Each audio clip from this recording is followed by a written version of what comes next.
Welcome to Feisty Chess. I wanted to show you a game I played a while ago, but a game that is really interesting toward the end. So I'm going to kind of fast forward through some of it here. I'm playing black in a tournament a while back, and it ends up as a London system. I played knight f6 to start. I just went into the d5 lines. And if you've watched the channel at all, you might know that I like the lines against the London with c5, as you see here. Okay, bishop d3 is not the main move. Usually a knight comes out to d2 or f3. At this point, bishop d3 gets white in a little trouble after queen to b6. And the computer's recommending b3 here, which is how you know this can't be good for white. He plays queen e2, my opponent, who is a kid at this time, and he plays queen e2, and he gets in trouble. So pause the video here and find a good move for black. You can basically be winning after this move. All right, if you found it, congratulations. It is c4. The bishop has no place to escape to. All these squares are taken away from it. And if he goes here, queen captures on b2, and she'll gobble up the rook. So the best move, and white finds this, is to just take on c4, giving up the bishop for a pawn. Now, white smartly decided not to grab the pawn immediately with the queen, but to get a knight out and hope to get it with some kind of tempo later. Okay, I played knight to a4. We can trade knights or even a trade of queens would do really well for me. He couldn't take just yet, because after knight takes, queen takes on c4, I've got queen takes b2. So he castles first. And instead of defending the pawn, I play bishop here. And I played this game a while ago, and I'm not sure why I went bishop f5 after d5. I'm not sure why my opponent went d5. So he takes. Instead of recapturing immediately, I play queen here. If he captures my knight and the queens don't come off, I have to take back with the queen. But he lets me trade queens. He gets fully developed, however, and he has a developed army at this point, and I'm kind of behind in that dimension. But I am up a piece, and queens are off the board. He threatens a fork in here. I have to move my king over. And I chase him back anyway. So I'm getting some of my pieces going. I do this to get my bishop out and maybe trade it for that knight. But he pushes, keeps this pawn here. That pawn will be there a while, but I should be able to round it up, I figure. I chase the bishop off the diagonal, then I play e5, so he can't. And now, if he takes on e5, that's fine. I get my bishop out with tempo on his rook. So instead he pins the knight, and now my pawn is defended. And each piece trade that happens is in my favor here, since I'm up a piece. I want to take a6 away before or take b5 away before I chase the rook back. Now I get my king attacking the pawn. I go ahead and take, even if he pins, even if he tries to pin it and win it with, say, this rook over here. I have knight b7 or rook c6. Both look good. It gets a little tactical here. I'm not really defending this pawn with my king, but rather threatening to take that knight by unpinning my bishop. But now he gets that with check. But I just won two bishops for the rook, basically. Although my a3 bishop is a little trapped.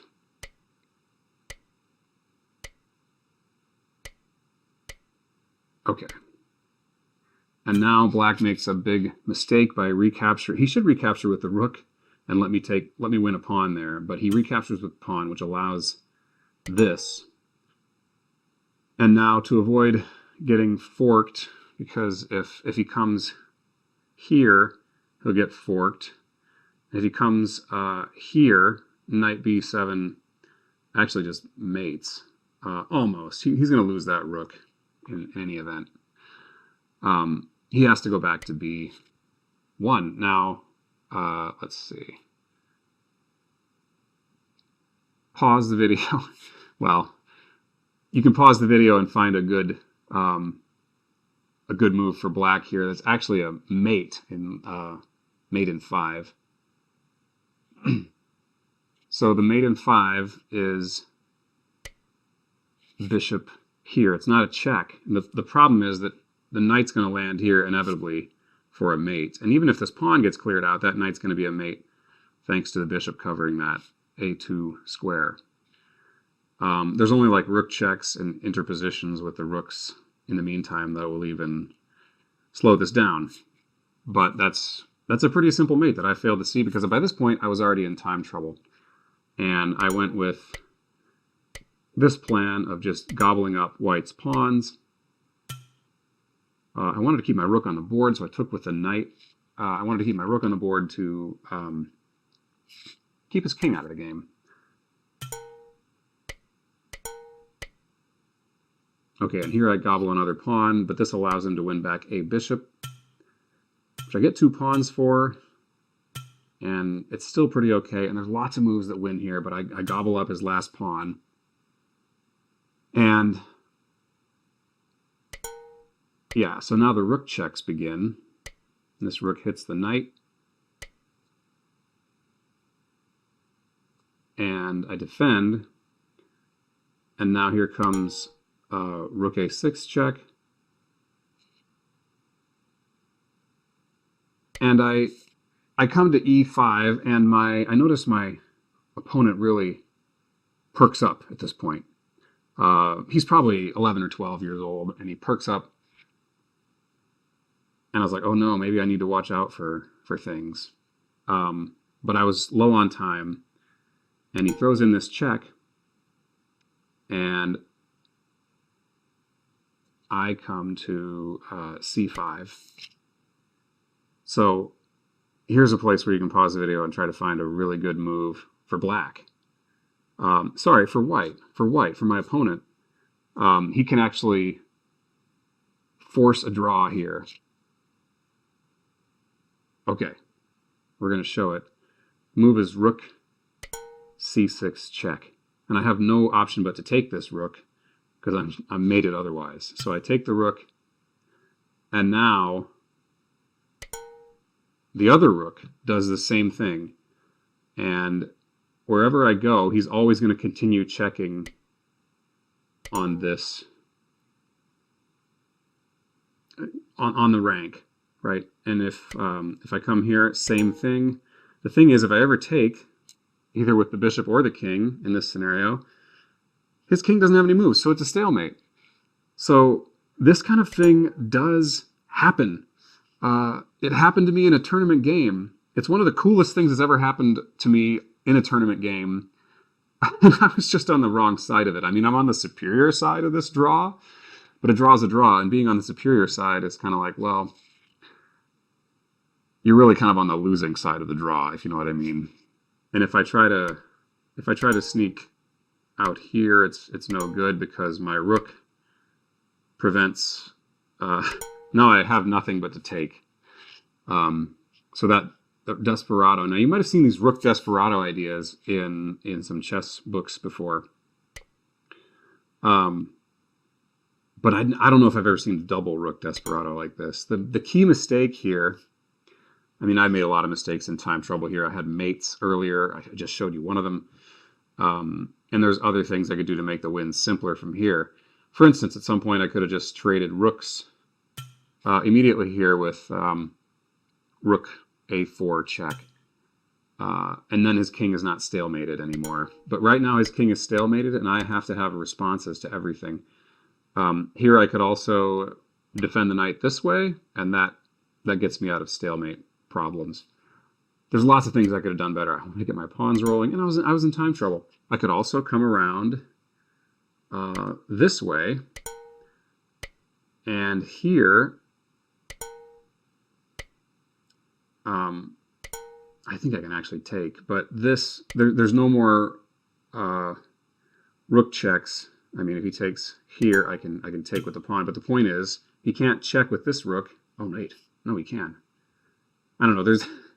There's ways for me to get out of this, but I want to take it back to how the game went.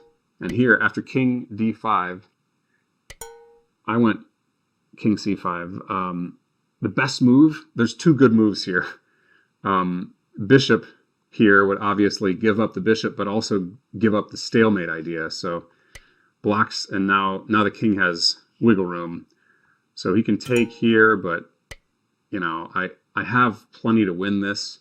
After this rook move, say I can force off wherever this rook goes. I can force off these rooks, and I have enough to win this. It's a little bit more boring and a little more technical, but this is a winning end game that I could have won on a 5-second delay, as in this tournament game. The other interesting move is knight. Knight to e7. So I'll turn the computer on here. And interestingly, this gets out of trouble because now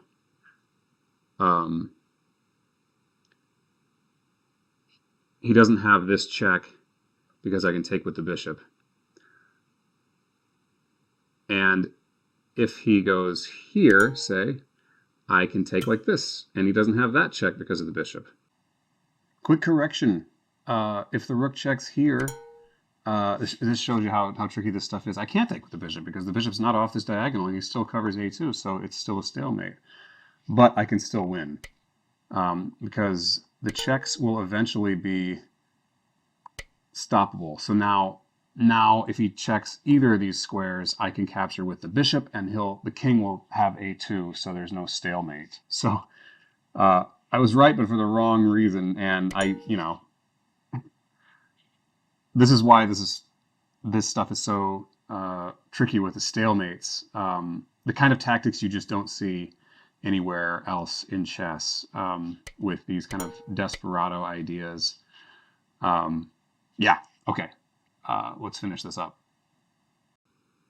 Or there's lots of ways out. I could take like this, because this check, this is only check, I can answer it with this. And if he takes the rook, if he takes the bishop to check me, there's no more stalemate. So there's lots of ways out, but king to c5 is not one of them. And I played king c5. So then you had this amazing double rook sack stalemate. This was a game where, if you look at this position here, I mean, at this point, I was frustrated. I'm up 3 pieces for a rook. That's like being up a rook, basically. And I start chewing up all of his pawns. I mean, at this point, I'm thinking, why haven't you resigned? Computer says -8. It was just kind of, I felt insulted that this kid hadn't resigned. But, I mean, there's so many wins here. So many ways to win. I could go rook here, for instance. I could drop whatever piece I want to drop and still be winning. But instead, somehow I found a way to let my opponent force a draw. And credit to him for finding this. I forget the kid's name. I'll look it up and I'll put it in the description. But oops, that's not how the game went. Credit to him for finding this double rook sack idea.